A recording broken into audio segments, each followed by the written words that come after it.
এটা বলুন না। এই দুর্গাপুজো নিয়ে আর মানে করো না। দুর্গাপুজো হচ্ছে বাংলার অর্থনীতির একটা গুরুত্ব, ধর্মীয় ব্যাখ্যাতে হয় না। আমি যেটা বলছি, আপনি কি চান কলকাতায় যে বড় বড় পুজো হয় না, বিএসএফ এর নজরদারিতে দুর্গাপুজো বা গণেশ পুজো হবে কেন?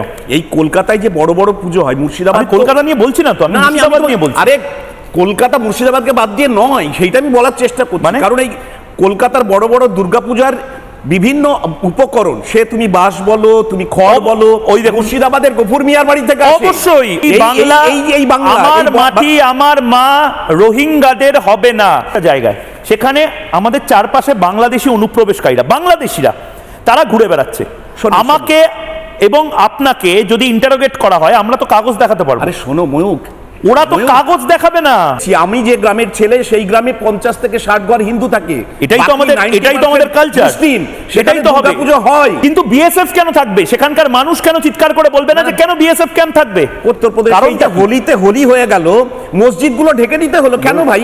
আবার জন্য ভাই আপনি উত্তরপ্রদেশে চলে যাচ্ছেন। না কেন যাব না? আর একদম বাংলাদেশের প্যাটার্নে এই পশ্চিম বাংলাদেশ করানোর যে চেষ্টা আমরা বলি, সেটাই বোধহয় হচ্ছে। তুমি